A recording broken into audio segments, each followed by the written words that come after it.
Hello everyone, welcome back to my channel Parna's Kitchen. তো আজকে আমি তোমাদের সাথে শেয়ার করতে চলেছি সর্ষে পোস্ত দিয়ে ভোলা মাছের ঝাল।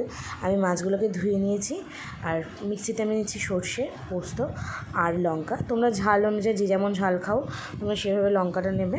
তার মধ্যে একটু জল নিয়ে আমি মিক্সিতে পেস্ট করে নিচ্ছি আর পেস্টের মধ্যে আমি একটুখানি একবারে জিরের গুঁড়োটা দিয়ে দিচ্ছি।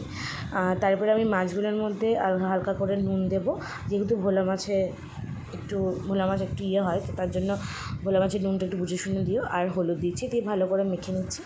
কড়াইতে আমি সর্ষের তেল গরম করে তার মধ্যেও যতক্ষণ তেলটা গরম হবে আমি আস্তে আস্তে করে তারপরে মেখে রাখা মাছগুলোকে ভেজে নেব।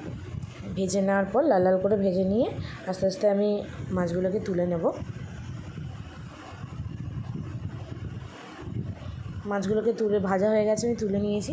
এরপর আমি কড়াইতে দেবো জিরেটা একদম ফ্লেম একদম কমানো থাকবে, না পুড়ে যাবে। জিরেটা দেওয়ার পর একটুখানি নেড়ে নিয়ে আমি ওর মধ্যে পেঁয়াজ দেবো। যতক্ষণ না পেঁয়াজটা গোল্ডেন ফ্রাই হচ্ছে ততক্ষণ আমি ভাজবো। পেঁয়াজটা গোল্ডেন ফ্রাই হয়ে গেলে আমি এর মধ্যে মিক্সিতে যে পেস্টটা করে রেখেছি সেই পেস্টটাকে দিয়ে দেবো।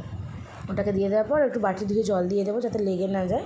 ওটাকে ভালো করে নাড়াচাড়া করে ভেজে নেব। একটু নুন দেবো আর একটু হলুদ দেবো, যেটাকে ভালো করে ভাজবো।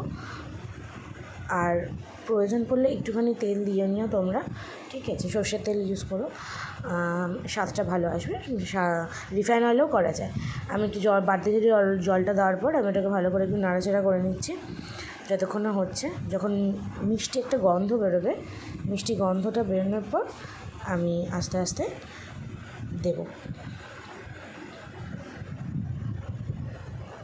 একটু জল দিলাম, জল দিয়ে জলটা একটু ফোটা অবধি অপেক্ষা করব। দেন গোটা লঙ্কা দেবো, দিয়ে এটাকে নাড়াচাড়া করে নেবো। ওটা ফুটে গেলে আমি ভেজে রাখা মাছগুলোকে ওর মধ্যে দিয়ে দেবো। ভেজে রাখা মাছগুলোকে ওর মধ্যে দিয়ে ভালো করে আমি ওই 5-6 মিনিট মতো আমি মিডিয়াম টু লো ফ্লেমে কড়াইটাকে হতে দেবো, ফুটতে দেবো। দেন ফোটা হয়ে গেলে আমি ঢাকনা খুলে দেখে নেব। যতটা গ্রেভি তোমরা রাখবে বা খেতে পছন্দ করো সেরকম অনুযায়ী তোমরা রেখে করে নিও জলটা। তো thank you so much for watching my videos.